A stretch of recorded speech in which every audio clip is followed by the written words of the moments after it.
Welcome to Heart Secrets, stories of love, pain, and the secret we keep. Bakit nga ba minsan, kahit alam nating walang maidudulot na maganda ang isang bagay, pinipili pa rin nating gawin? Kahit alam nating ikasisira ito ng ating pamilya, pinili pa rin nating tumugon. Bakit pinipili pa rin nating malunod sa sandali, kahit alam nating mali? Magandang araw, Miss Heart. At sa lahat ng mga listeners, itago nyo na lamang po ako sa pangalang Rain. 36 years old, may asawa at may isang anak na 12 taong gulang. Matagal na kaming kasal ng asawa kong si Jim. Hindi kami perpekto, pero wala naman kaming malaking problema. Madalas wala si Jim sa bahay dahil sa trabaho. Ako naman ay work from home. Kaya madalas, tahimik lang ang buong bahay. Minsan nakakapagod. Minsan naman nakakapanatag. Ganun lang. Hanggang sa dumating si Tito Alex. Tito siya ni Jim sa mother side. Matagal ko na siyang naririnig sa mga kwento ni Jim. Pero ngayon ko lang talaga siya nakita. Galing daw siyang London, nag-aral sa seminaryo doon. Halos maging pari na sana, pero hindi natuloy. Hindi ko na tinanong kung bakit. Dahil ramdam ko rin na ayaw niya munang pag-usapan. Pansamantala lang naman daw siyang titira sa amin habang naghahanap ng malilipatan. Hindi na rin daw kasi sanay sa takbo ng buhay dito sa Pinas. Nang dumating siya, simple lang ang dala. Isang maleta, isang bag. Tahimik siya at maayos kumilos. Parang laging may iniisip. Hindi siya madaldal pero kapag nagsalita, may laman. Salamat talaga sa inyo at hinayaan niyo akong manatili muna rito. Sabi niya sa amin, diretso pero magalang. Sa mga unang araw, normal ang lahat. Sabay-sabay kaming kumakain, nagkukwento siya minsan tungkol sa London. Minsan nagtatanong lang ng mga simpleng bagay. Kung saan malapit ang palengke, kung anong oras madalas umalis si Jim papasok. Mabait siya, hindi rin pilit makisama. At siguro, doon nagsimula ang pagbabago. Hindi dahil may ginawa siyang mali. Kundi dahil napansin ko ang sarili kong pinapansin ang hindi dapat. Napansin ko kung paano siya ngumiti kapag kinakausap ang anak namin. Kung paano siya tumahimik kapag nagbabasa. Kung paano siya makinig, hindi nagmamadaling magsalita. At isang araw, nahuli ko ang sarili kong iniisip ang isang bagay na hindi ko dapat iniisip. Na-attractive siya. Maganda ang build ng kanyang katawan. Kung titignan mo siya, hindi mo mahahalatang nasa early 50s na siya. Aakalain mo pang may dugo siyang foreigner. Siguro na rin dahil halos kalahati ng buhay niya ay nasa ibang bansa. Sinabi ko sa sarili ko na wala lang yun. Bisita lang siya at tito siya ng asawa ko. Kaya parang pamilya na rin kami kung tutuusin. Pero dumating ang mga araw na naiiwan kaming dalawa sa bahay. Si Jim ay nasa trabaho. Ang anak naman namin ay nasa school. Doon ko unti-unting naramdaman na may nag-iiba, kahit wala pa namang nangyayari. Noon hindi ko pa alam kung saan yun hahantong, Miss Hart. Ang alam ko lang, may mga pagkakataong masyadong tahimik ang bahay at masyadong malinaw ang presensya niya. At iyon na pala ang umpisa. Lumipas ang ilang araw ng pananatili ni Tito Alex sa bahay. At parang naging routine na lang ang lahat. Gigising si Jim ng maaga, aalis papasok sa trabaho. Ihahatid ko naman ang anak namin sa school o ihahanda man lang ang mga gamit niya. Pagkasara ng pinto, babalik ang katahimikan. Ako, ang laptop ko, at si Tito Alex. Noong una may ilang, yung tipong magkaibang mundo kayo pero magkasama sa iisang espasyo. Rain, magkakape ka? Tanong niya minsan mula sa kusina. Sige po, Tito. Salamat po. Sagot ko, hindi man lang tumitingin. Tahimik lang kaming nagkape. Hindi awkward pero hindi rin naman komportable. Hanggang sa unti-unti, may mga simpleng usapan na sumusulpot. Ganito na pala dito sa Pinas. Sabi niya minsan nakatingin sa bintana. Ang ingay, pero buhay na buhay. Ngumiti ako. Oo, Tito. Kami nga din nung unang stay namin dito. Nanibago din kami. Pero ngayon, nasanay na lang din. Mukhang sanay ka nga rin na mag-isa. Dagdag niya. Napatingin ako sa kanya. Hindi naman po sanay pero siguro natutunan ko na lang din. Hindi siya nagsalita agad. Tumango lang siya parang naiintindihan. May mga araw na nagluluto ako ng tanghalian. Tapos bigla siyang dilitaw sa kusina. May maitutulong ba ako? Tanong niya. Wala naman po. Maupo ko na lang dyan to. Sagot ko. Hindi naman kasi ako sanay na walang ginagawa. Sabi niya sabay tawa ng mahina. Halata, biro ko. Parang lagi kang may gustong gawin eh. Ngumiti siya. Nakasanayan na kasi. Minsan napapahaba ang usapan. Tungkol sa trabaho, tungkol sa anak namin, tungkol sa buhay niya sa London. Iyong mga simpleng kwento lang. Namimiss niyo po ba yung buhay niyo ron?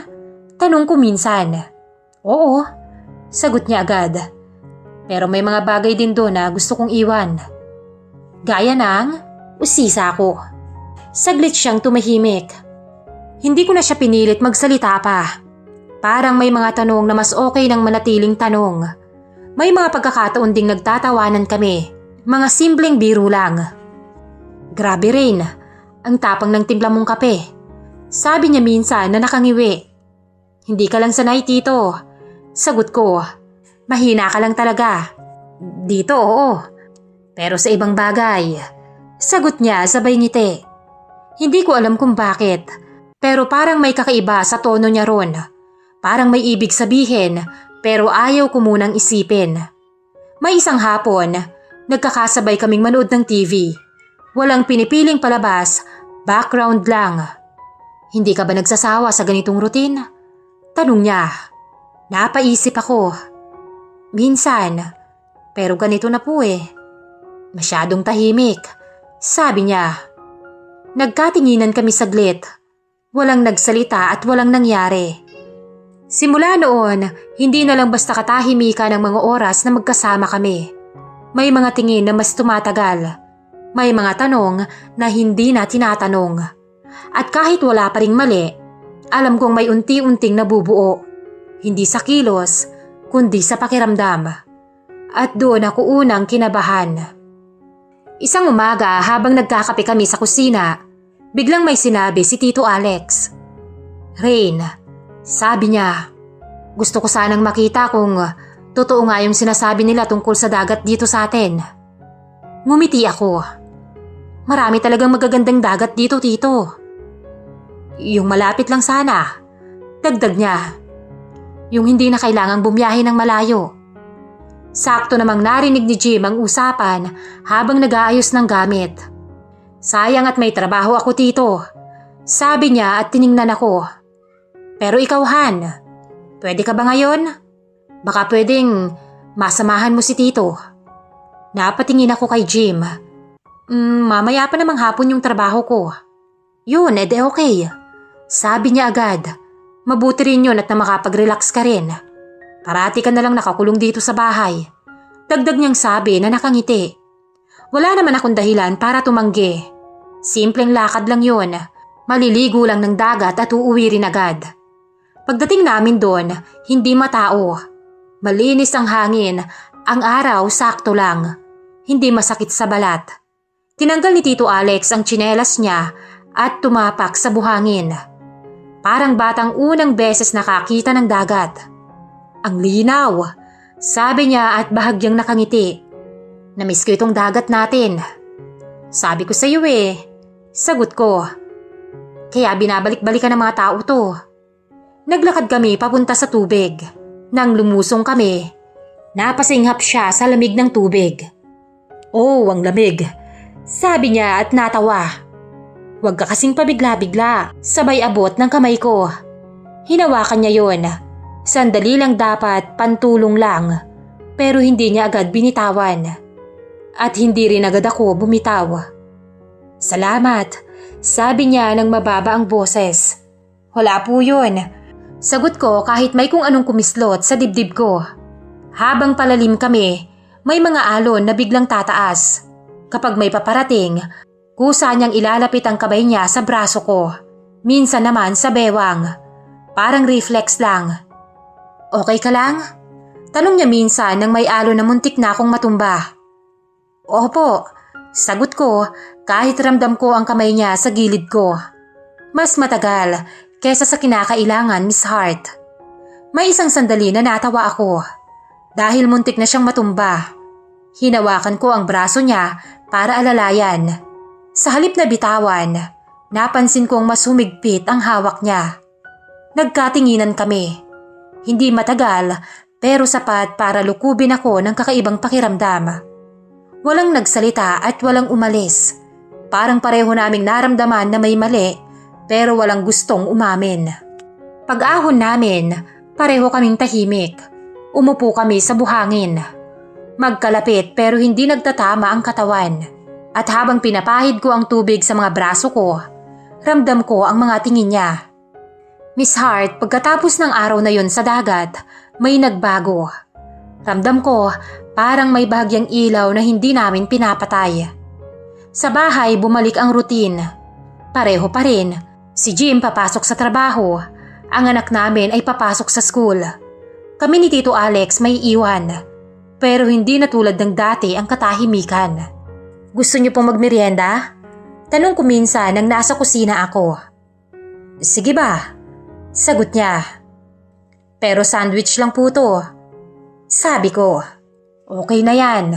Masarap naman kapag may kasama. Hindi ko alam kung bakit, pero napangiti na rin ako. May mga sandaling halos magkasabay ang kilos namin. Kapag maglalakad ako palabas ng kusina, bigla kaming magkakasalubong. Minsan, tatama ang braso niya sa braso ko. Minsan, balikat. Maliliit na bagay, pero bawat tama ng mga balat namin, may kurot sa dibdib ko. Isang hapon, nag-aayos ako ng mga labahin. Dumaan siya sa likod ko para kumuha ng tuwalya. Ramdam ko ang init niya. Hindi niya ako hinahawakan, pero parang nandun pa rin ang presensya niya. Sapat para magulo ang isip ko. Mainit. Sabi niya na parang wala lang. Ganun na talaga dito sa Pinas. Masanay ka na dito. Tumango siya pero hindi agad umalis.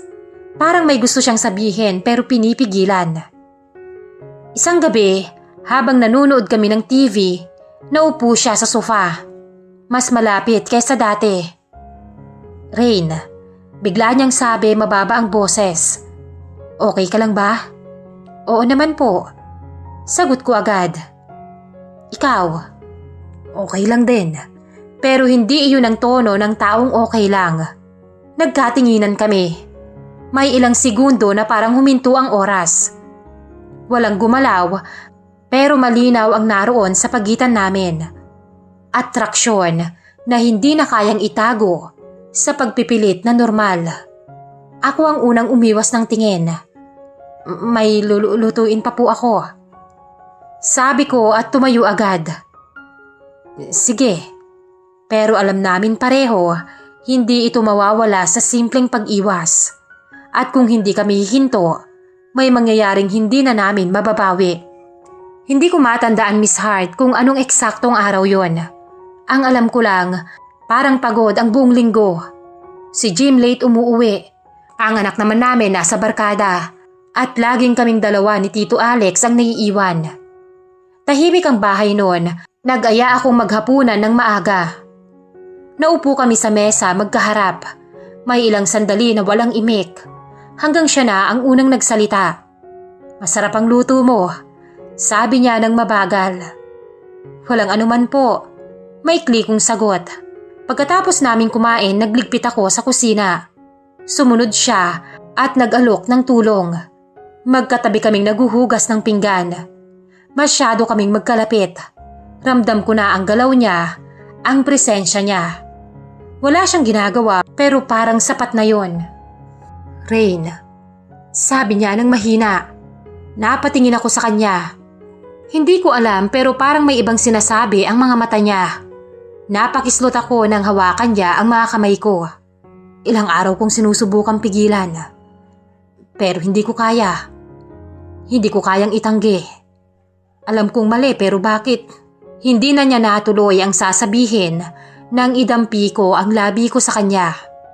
Sa una ay dampi lang. Walang nagtangkang gumalaw. Hanggang sa hinapit na niya ang bewang ko at marahas ng gumanti sa mga halik ko.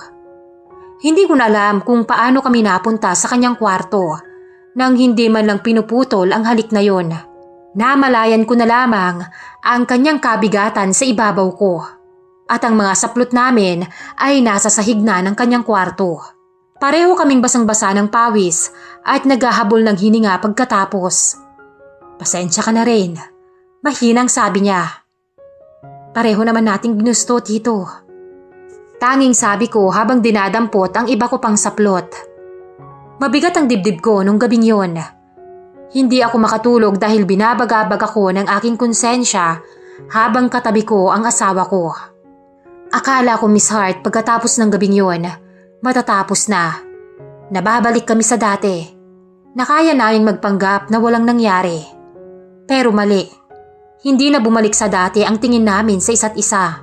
Kahit nasa iisang lamesa kami kasama si Jim. Kahit may usapan tungkol sa trabaho, sa anak namin, sa simpleng bagay. May ibang katahimikan sa pagitan namin ni Tito Alex. Isang katahimikang puno ng alaala ng gabing yun. Mas naging maingat kami. Mas naging tahimik. Pero mas lalong lumala ang tensyon. May mga sandaling sa kalagitnaan ng katahimikan, mararamdaman ko ang presensya ni Tito. Sa labas ng kwarto, sa kusina, o kaya naman sa sala. Isang gabi, dumaan siya sa kusina habang umiinom ako ng tubig.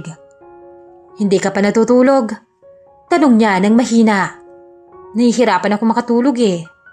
Sagot ko, gusto mo bang mapagod nang makatulog ka? Pilyo niyang sabi. At sa sinabi niyang yun, sabay kaming tila nalasing sa piling ng isa't isa. Habang ang asawa ko ay mahimbing na natutulog sa kabilang kwarto. Ako, heto at nalulusaw sa bisig ng kanyang tito. May mga pagkakataong magkakasalubong kami. Minsan, bahagyang tatama ang kamay niya sa akin. Hindi sinasadya pero hindi rin agad binibitawan. Minsan ay sinasadya niyang idampi sa akin at pipisil sa iba't ibang bahagi ng katawan ko. At may mga sandali na hindi namin pinipili ang oras. Parang ang oras na ang pumili sa amin. Mabilis, walang ingay, laging may takot, laging may kaba, at laging may konsensya. At pagkatapos ng bawat pagkakataon na yon, pareho kaming tatahimik. Walang ipinapangako, walang sinasabing mauulit. Pero alam naming pareho, hindi pa iyon ang huli. Tuwing babalik ako sa kwarto naming mag-asawa, titignan ko ang tulog niyang muka. May bigat sa dibdib, may tanong sa sarili. May guilt na hindi ko mailabas kahit kanino. At sa kabilang kwarto, alam kong may isang taong gising din. Dala ang parehong bigat. Hindi ko alam kung kailan naging ganito. Ang alam ko lang, Miss Hart, mas mahirap nang umatras at tumanggi kapag kasama mo. At sa bawat gabing lumilipas, mas malinaw sa akin na ang kasalanan kapag paulit-ulit nagiging lihim na ng buhay. Hanggang sa tadhana na mismo ang nagbunyag sa kasalanan naming pilit itinatago. Hindi ko na maalala kung anong oras. Ang alam ko lang hapon noon at tahimik ang bahay. Nasa sala kami ni Tito Alex, umupo siya sa sofa. Ako naman ay nakaupo sa kanyang binti paharap sa kanya. Isang sandali lang ng kahinaan. Isang sandaling akala ko, ligtas. Hindi namin namalayang umuwi na pala ang anak ko galing sa eskwela. Ma? Parang may bumagsak sa dibdib ko. Bigla akong napalingon. Nakatayo siya sa may pintuan. Nakatingin sa amin, naguguluhan. Sa edad na 12 anyos, alam ko na may ideya siya. Ma, anong ginagawa mo? Tanong niya ng diretso. Napatayo agad ako. Anak, hindi. Pero huli na, Miss Hart. Nakita na niya. At bago pa ako makapagsalita ng maayos, bumukas ang pinto. Si Jim. Anong nangyayari? Tanong niya ng pagod ang boses. Hindi ako makagalaw. Hindi ako makapagsalita.